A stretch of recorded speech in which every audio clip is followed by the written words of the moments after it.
if you're not getting signs from your loved one in heaven, this could be why. You see, when our loved one transitions from their physical body, they scoop up all of the love, all of the beautiful memories, and they take those with them.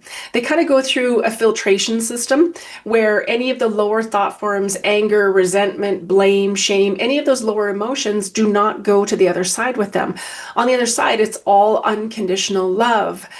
And so the only thing that's shifted is that your loved one no longer has their physical body. They are 100% alive in spirit.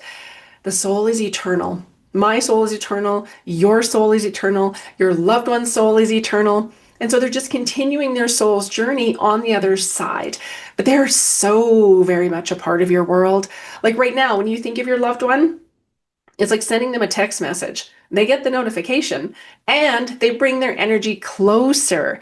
So if you're not receiving signs, what I'd like you to think about is where your energy is, because your loved one on the other side is 100% pure energy. And the energy on the other side is fast and it's very subtle. So if you imagine walking into a room and flicking that light switch on, how quickly that current runs to illuminate the light in the room, that's how fast your loved one's energy is. It's pretty fast. And the energy is subtle. Okay, so very, very subtle. So if we have a watch that's chirping, if we have a phone that's chirping, if we're surrounded by a bunch of people and we've got a bunch of worries and we're thinking about stuff and we're doing the lists in our head, we're not present in the moment. So what I invite you to do is to really start practicing. Really set aside maybe 5 or 10 minutes a day. In the morning when you first wake up and at night just before you fall asleep, those are the best times to try this. And you can do this at any time during the day. And just close your eyes, ask your loved one to come closer, and ask them for a sign. And ask them to make it so clear that you cannot miss it. Okay? And then stay open and curious to what that may look like.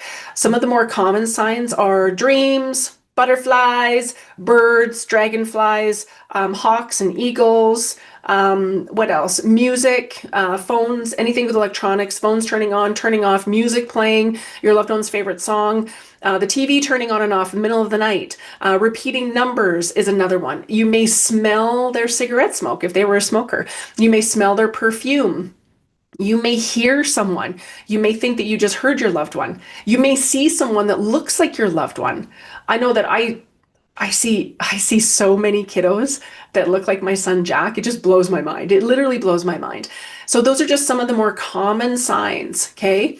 One of the things I'd like people to understand is that now that your loved one is no longer in their physical body, their energy, their vibration is at a higher vibration.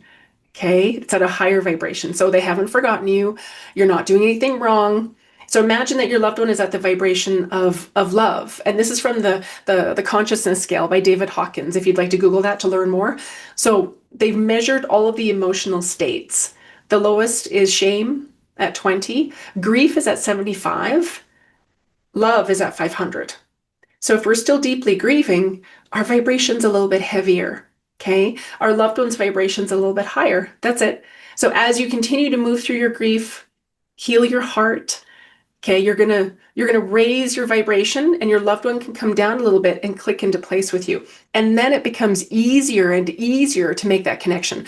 I always tell people you don't need to see a medium to connect with your loved ones, but we reach out to mediums because we're in it. We can feel the emotions. We're in the grief. We're in the sadness. And we just want to desperately connect and know that they're okay. So I absolutely get it.